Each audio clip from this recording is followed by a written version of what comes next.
Assalamualaikum warahmatullahi wabarakatuh. Sebelumnya perkenalkan, saya Nufa Arisa Fatma dari Program Studi Ilmu Al-Quran dan Tafsir Fakultas Syariah dan Hukum Universitas Sains Al-Quran.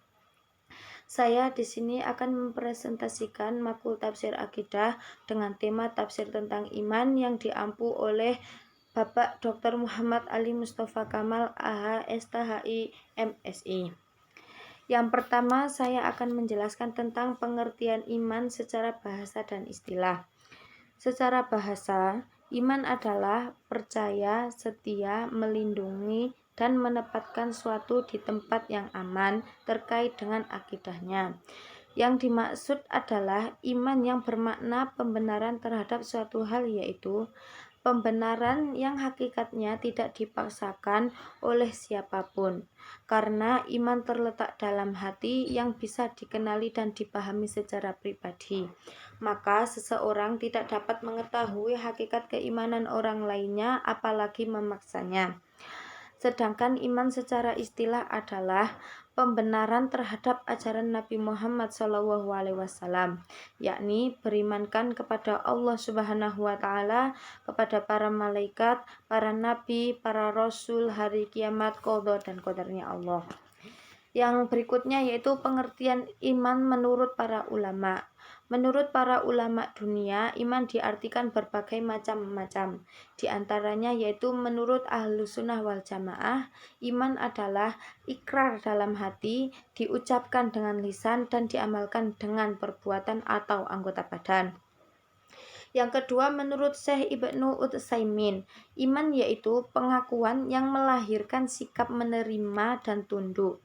Beliau berkata, makna ini cocok dengan makna iman dalam istilah syariah. Yang ketiga, menurut Imam Abu Hanifah, iman adalah ikrar atau pengakuan dan tasdik atau pembenaran, yaitu ikrar dengan lisan dan tasdik dengan hati. Yang keempat, menurut Imam Al-Ghazali.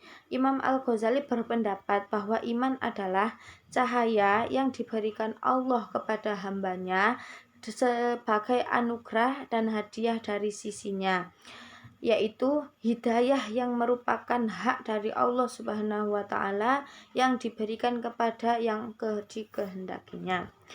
Yang berikutnya, makna Al-Quran, makna iman dan ilmu pengetahuan dalam Al-Quran, yaitu iman sebenarnya melahirkan nilai-nilai yang berdasarkan ketuhanan yang Maha Esa atau Rabbaniyah, yaitu tata nilai yang dijiwai oleh kesadaran bahwa hidup itu berasal dari Tuhan dan menuju Tuhan.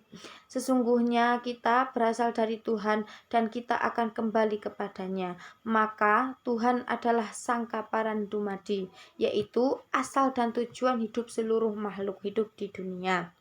Oleh sebab itu, kata iman selalu menunjukkan rasa aman dan membuat orang mempunyai amanat. Itu tentu lebih daripada hanya percaya saja.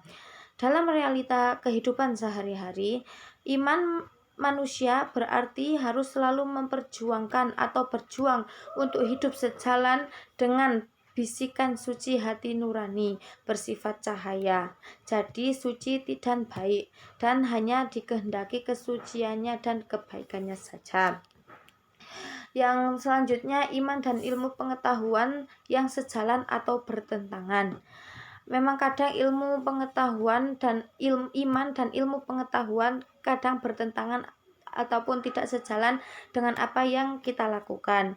Ilmu pengetahuan dan teknologi itu sangat mendukung atau menantang keimanan kita kepada Allah Subhanahu wa Ta'ala. Tentu saja dalam perspektif Al-Quran, ilmu pengetahuan itu mendukung keimanan kita kepada Allah, karena ilmu pengetahuan memiliki bukti-bukti yang kuat yang tercantum dalam Al-Quran. Di antaranya ketika Al-Quran tentang alam raya dan fenomenanya terlihat secara jelas bahwa pembicaraannya selalu dikaitkan dengan kebesaran dan kekuasaan Allah Subhanahu wa Ta'ala. Maka sesungguhnya iman dan ilmu pengetahuan itu tidak dapat dipisahkan, Kekalahan orang atau kelompok yang baik oleh orang atau kelompok yang jahat jelas bukan karena faktor iman atau kelompok yang baik itu saja, akan tetapi hanya karena faktor ilmunya saja yang kurang. Salah satu wujud nyata peran ilmu adalah misalnya kemampuan berorganisasi dan menyusun kiprah. Oleh karena itu dikenal sekali dengan diktum al-batil bil nizam yakhlibul al-haq bil ghor nizam. Kepalsuan yang tersusun rapi akan mengalahkan kebenaran yang tidak tersusun rapi. Masalah yang cukup pelik ialah jika seorang mempunyai iman namun tidak berilmu secukupnya, maka ada kemungkinan ia akan melaksanakan sesuatu iktikad baik secara kurang tepat atau tidak jarang terjadi. Melaksanaannya begitu rupa sehingga dengan hasilnya justru hal itu yang tidak dikehendaki dan berlawanan dengan iktikad baik sendiri. Dengan iman dan ilmu pengetahuan, manusia akan memperoleh derajat ketakwaan. Takwa adalah istilah yang terpenting dalam Al-Quran. Takwa pada tingkat yang tinggi menunjukkan kepribadian manusia yang benar-benar utuh dan integral. Kata takwa biasanya diartikan sebagai takut kepada Allah atau kesolihan. Jika takwa dimaknai jika takwa dimaknai dengan makna sebagai takut kepada Allah, maka hal itu menegaskan bahwa Allah adalah sebuah kekuatan yang diktator dan kejam, karena rasa takut kepada Allah tidak dapat dibedakan dengan rasa takut kepada serigala. Mungkin cukup itu yang saya sampaikan. Kurang lebihnya apabila ada tutur kata yang salah saya mohon maaf. Akhir kalam, wassalamualaikum warahmatullahi wabarakatuh.